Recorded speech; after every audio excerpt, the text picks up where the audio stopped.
So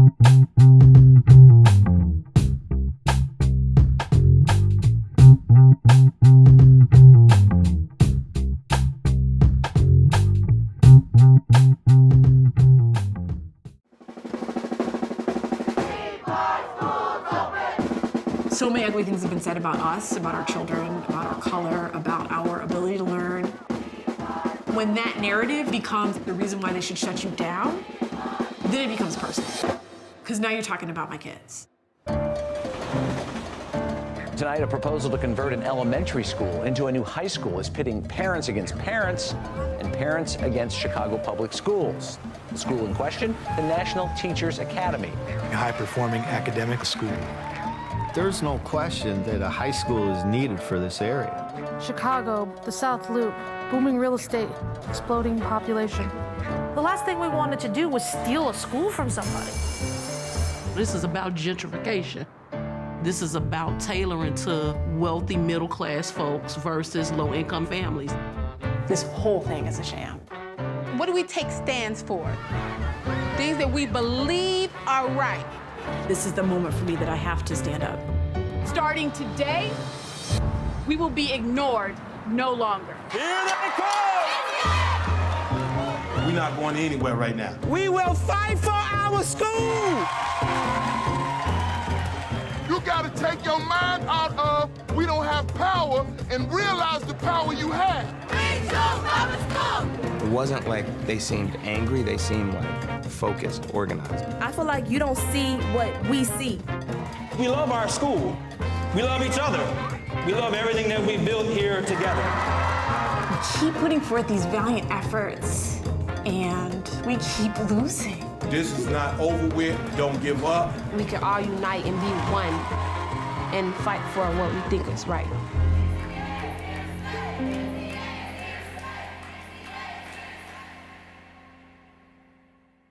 Well, I've done lots of these in hotel rooms, so don't worry about it.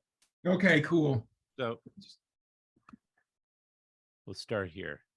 Yeah, I've had a lot of guests on from who have done this, you know, because they're on the road, man. That's it's not unusual because, you know, you're promoting, you're in a town somewhere at getting ready to do some Q&As, right?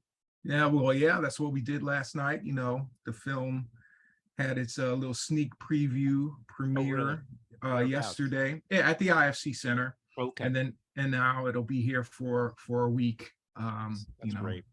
Really opening up tonight and stuff. So. And were you able to put together some special, I don't know, some appearances at all? Because I know, you know, in Chicago, you probably had, back when you had your premiere already in Chicago theatrical back earlier this month, but maybe you had on, maybe you were able here to get some people from the education world, or I don't know. We, well, yeah, yesterday we had, we just brought some of the participants, well, one of the participants, Elizabeth Greer, who's the main parent, you know, from the movie. Oh yeah. So she came out, and then the producer Rachel and I were there as well. So nice. But yeah, we've done try to do a bunch of outreach to you know, the I guess the teachers unions and education advocates and parent advocates and all that. And, very good. So yeah, we had some of them come out yesterday, and hopefully more will come out you know, as the week goes on. No doubt. I mean, you know, these issues that your documentary called "Let the Little Light Shine" grapples with is, of course, just as prevalent in New York City and in most large cities than it is in Chicago. Yeah, that's what some of these women were saying yesterday. They were just like, you know, come to New York and do a movie. It's the same thing. Yeah. Well, you know, so much money's come into the city, you know, or was anyway. I mean, I don't really have a sense now. And then I moved out of the city, but I've just seen so much money coming into the city and so much gentrification, and some of it, let me turn that off.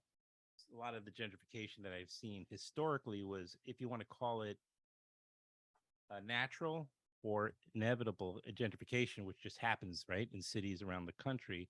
Mm-hmm. And it's a gradual, and you can predict it, and you can sort of, you know, But what's happened, of course, in cities like New York is what I call steroidal levels of gentrification, where it's really actually planned out by developers and government officials, and the mayor and to bring in great amounts of money into the city, but then entire neighborhoods get displaced.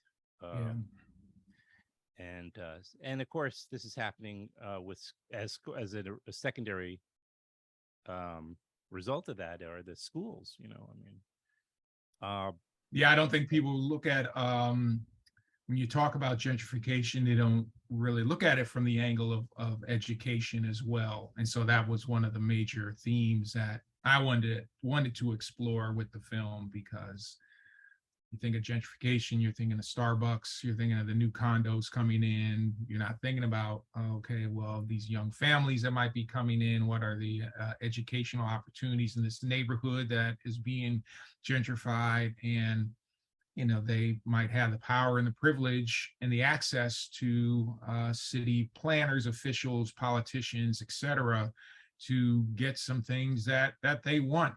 And, in this instance, they're talking about with NTA, basically destroying a community that had been working well for a certain segment of better than people. well, I might even argue. Oh yeah, for sure. It was excelling. Really successful, 100% rate, right, of graduation. Yeah, all that great. It was in terms of its own metrics, the city had ranked it as top ranked. So level 1+ is what that's called. So they were a level 1+ school, and really should have been a model for what elementary school education could look like for Black and brown children. I mean, the last thing I'll say in the defense of those, let's say, gentrifiers, and I think there's it's really not so much a matter of blame, but I do want to say that there's, as we're saying, there's this all of a sudden a wave of gentrification that is so quick. I mean, by comparison of historical gentrification, and so such an infusion of people coming in and money. There isn't the infrastructure to support it, like downtown Brooklyn, for instance, which has seen so much development in the last 10-15 years. I mean, where are the schools? So where's the transportation to support all this? It's not there. Anyway, so you understand why all of a sudden they're eyeballing a school. The rest, however, much more controversial. Yeah. What people's motives are, or their lack of thought and thinking, and empathy, however you want to describe it. By the way, I wanted to mention to you, I have great love for Cartemquin. Steve James has been on here a number of times. I'm very friendly with Steve, and great friend of the show, as we say. And then also Gordon was on right after he had recovered from COVID, a very serious case of COVID. Yeah, he came on. I was very grateful for that, and so, and then probably quite a few other filmmakers that have, been produced by Cartemquin have been on. Yeah. So welcome to that group of terrific filmmakers. I appreciate. It's a great group to be a part of. So I'm in debt to that, and gratitude as well. Sure. Well, so how you already had been before your documentary, and we'll get back to it, but before that you had already been working with, let's say, Steve on America to Me, the series, right? And you have a history with Cartemquin. So this was a natural next step that they supported this idea of this. I guess the question is, how did the project come about originally? Yeah. Well, in two fashions. So first I'll talk about just how I found out about it.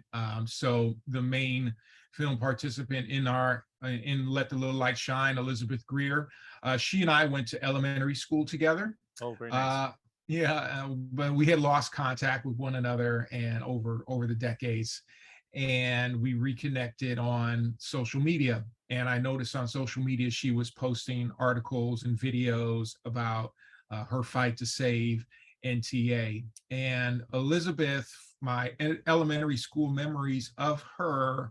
She was very shy, introverted, quiet, intelligent. And when I noticed these videos of her now stomping to try to save NTA, she was a totally different person. She had really stepped into her power. You know, she was really like really advocating in a way that reminded me of somebody like Shirley Chisholm or Angela Davis even, you know, just really, really focused and driven and had really become a passionate, yes, and had really become this activist out of nowhere. This is not the Elizabeth Greer that I remembered, right? So I was very interested in just the overall story of National Teachers Academy. It did not feel like this was a institution that should be undergoing this type of situation. It's a place that should have been celebrated and not closed down. So I wanted to examine that. And then I also wanted to look at this idea of activism in every average everyday person. I believe we all kind of have a little bit of activism within our hearts. It just takes a little bit of a spark maybe to ignite that. Maybe Elizabeth, certainly that spark had been ignited. Right. So I was really interested in looking at these average everyday parents, students, and educators who were now finding their voice, advocating and trying to save the institution that they love, and beyond the institution, really this community that they had built over time, trying to save that. And when I mentioned the story to Gordon Quinn over at Cartemquin, Gordon obviously has a great history with education films. He loves education, and he really took to it immediately and said, that, hey, you should pursue this story. It would be a great documentary. And he advocated for me and encouraged me to apply to Cartemquin's Diverse Voices in Documentary program, which I did. And I was accepted into that fellowship. And that was like the very first little money into this independent venture that kind of got me rolling.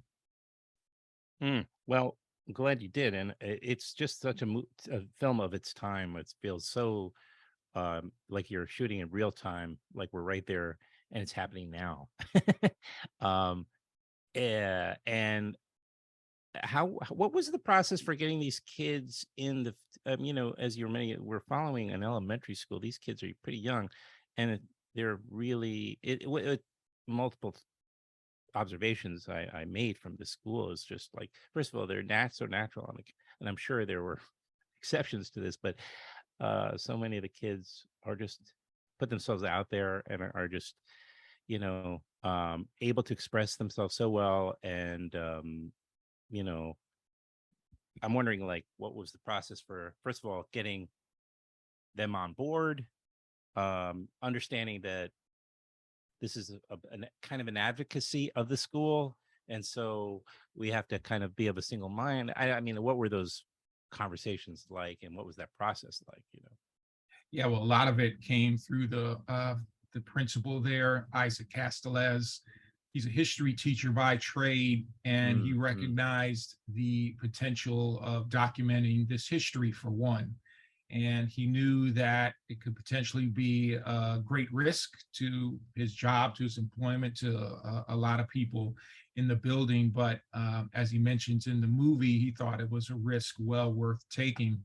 And so we just worked together in terms of kind of figuring out how we could do this, and then how could we just make sure everybody knew about it. And so my experience through working on America to Me, when we were working with the Oak Park River Forest High School administrators and then the teachers, it really was a process of talking to the teachers first and really getting the sign off on being in their classroom with a camera, with the student that we are potentially following. And once that teacher kind of gave that sign off, all the parents of the students in that classroom would need to be notified and get their sign off. And if there were parents that didn't want their children to be involved, then they were identified and we knew to not film them. And then obviously get the sign off from the students if they wanted to be involved. And so that process was what I went through with filming in NTA. You know, once we discovered that there were particular students that we wanted to follow during the course of filming, it was first getting the permission from the parents and the parents signing off on it, and then getting permission from the teachers in that particular day that we were wanted to come in and film, letting them know that we like what our intentions were and how we would film, and just being very transparent on that. And if they gave their sign off, then again, we went with all the parents that had kids in that classroom and identified and let them know that we were going to be there and get their sign off. And for the most part, we had pretty much 100% participation. Like, this community is very, very tight knit. Nobody wanted their school to be closed. Right. And so they felt motivated. Yeah. So they felt like if this was something that was going to not necessarily help the school to stay open, because it wasn't that kind of like advocacy film, you know what I mean? Like, I was documenting to see what would happen, and the result would be part of the film. But for it to kind of stand the test of time and be a document or a project that people could go back and look at and recognize what happened, and hopefully not sit there and make the same mistakes when you're looking at community activism and engaging with the community and truly listening to a community, and not just saying that you're listening to them and then going off and doing whatever you want to do. We really want this to be an opportunity for people to remember what happened, and to know that you can fight back, that David versus Goliath, you know, David sometimes wins and can win. And how does that happen? And so yeah, that's how we broke down. It was a very long process, obviously, but you know, with that experience of having filmed in schools before, I really respect the sanctity of the classroom. I respect the students. I don't ever want to put them in any sort of harm or what have you. So it was really important for me to just make sure that everybody from the parent side and the administrators in that building were okay with us being there. And when they gave us the okay, then we went ahead and filmed. Yeah, for any documentary filmmaker, trust is key, to say the least, right? Of course. Yeah. And so you build trust over time with the parents and the families, and now we're all kind of one big happy family in a sense, you know, like we've continued to keep in touch with one another. And you know, this is an experience that none of them will ever forget, and they'll live with forever. You know, I look at Taylor Wallace, who's one of the students in the film, who was advocating to save NTA. She graduated high school this year. She's off to college at Georgia State in Atlanta. And you know, from this whole experience, she wants to become a civil rights attorney. You know, so it's like that's the type of impact that experience can have on people, and can mold and shape their futures. And so it's just really extraordinary to witness that kind of thing occurring. The central story here, the central theme of this, I mean, is this: there's a threat to the school closing, as we mentioned, right? There is a building community of people who have come in to the South Loop, where the school is located, want to transition this elementary school into a high school, as we said at the beginning. How much, you know, how much interaction and connection did you have to some of the advocates for the transition? Not as much as I would have liked, in my big scheme of things. I would have loved to have followed a family in the South Loop. In our film, we talk about there's 2 elementary schools in the neighborhood, National Teachers Academy and South Loop Elementary. And a lot of the reason why South Loop Elementary was overcrowded was because parents didn't want to send their kids to National Teachers Academy not because it was a poor school, but it's a great school. Yeah, it was because of they didn't want their kids to go to school with the Black and brown children from the neighborhood. And so that's a difficult topic to address from the South Loop point of view. No one's going to admit that that's their motivation. No one's going to admit that, of course. Yeah, no one's going to admit that. So it was hard to kind of penetrate that neighborhood at first, but I knew it was important to get that point of view in the film.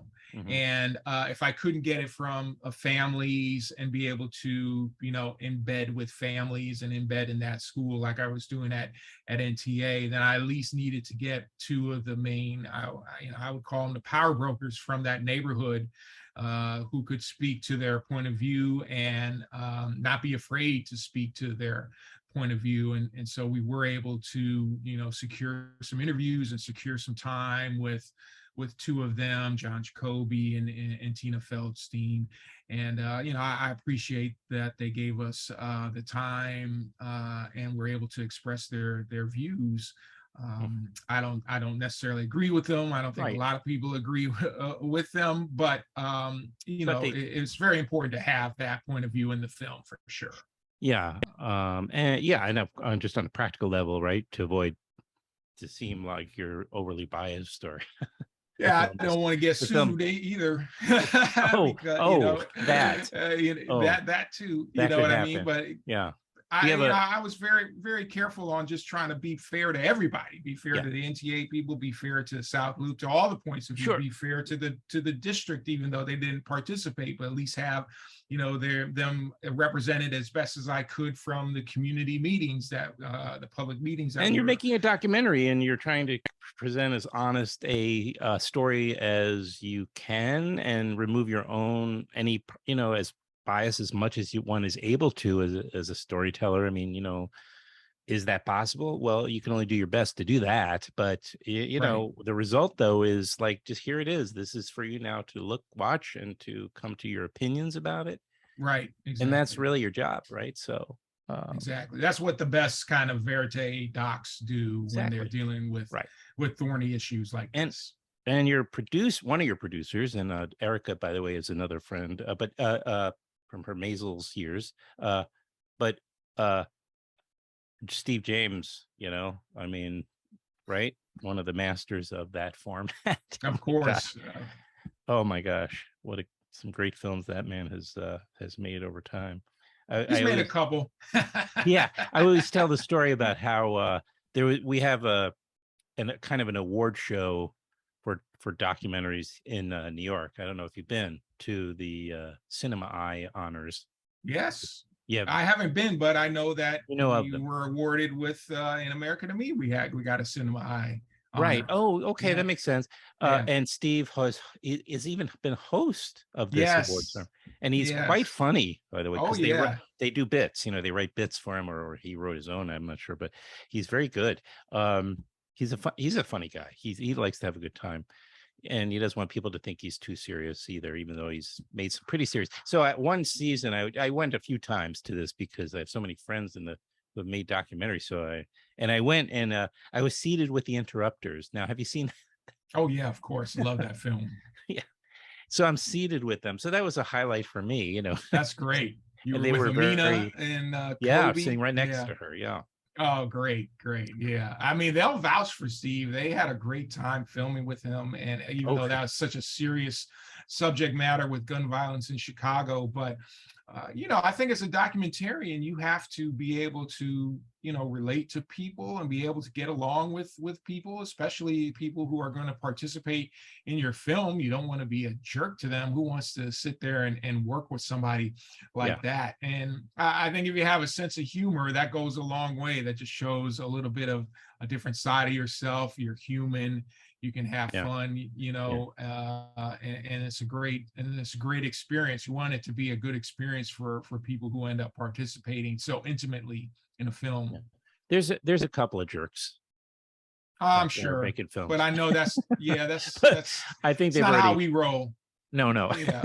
Good for you. Yeah, we don't roll. Do you have did you go into it with the idea of doing sports docs originally, or what was your? Because my history has started with sports documentary and sports television. That's how I got my start in the business. My first job out of school was at ESPN, and I started in Bristol, Connecticut, as a PA, and left there basically as it's not called as a feature producer, as associate producer, but I was producing features at that time. So you go out and do little short documentaries, short stories on people, and went to a lot of different sporting events over time. And long story short, I ended up going freelance out of that experience. And my first documentary was a sports documentary called The Street Stops Here, which followed Bob Hurley Sr., who was a Hall of Fame basketball coach out in Jersey City, New Jersey. And very similar, he had a school there that was very successful in the basketball court, and he had won over 30 state championships and is like really well renowned in the basketball world. But the school that he coached for was low income Catholic school. They lowered the tuition so that they could be in service of the students there, but it would give them incredible debt every year. And so they're really fighting to keep the school open. So I don't know why I keep getting attracted to these, school closing stories, but that was another element of that film. Right. Well, that's the beauty of the sports documentary is when you're, and watching even those, I'm not sure what they call the clips, and the pieces during, the Olympics or during what have you, but that there are many documentaries, but that they're human stories. When you're making them, it's a human life, and they're human lives rather. So you're going to get caught up in all sorts of different unpredictable directions, of course, and so it's, when you're telling a story, you're just telling a story. I mean, it's interesting. I mean, as you evolve as a filmmaker and a storyteller, it seems like you are open to where this path takes you, and you're not just set on doing, let's say a traditional sports documentary as your sole path. Yeah, but I definitely wanted to move on a little bit from that. Not to say that I'm done doing sports documentaries or what have you. A story is a story. If it happens to be in the sports world and there's a human element to it, a human interest element to it, then that's what really fascinates me and stuff, because I believe there are a lot of those stories that exist. But I was actually ready to kind of move on and do some other things. I had other interests, education stories were a big interest of mine. And so I really wanted to pursue that. And it was a great opportunity when I really connected with Steve and to be able to work with him and the whole Cartemquin team on America to Me.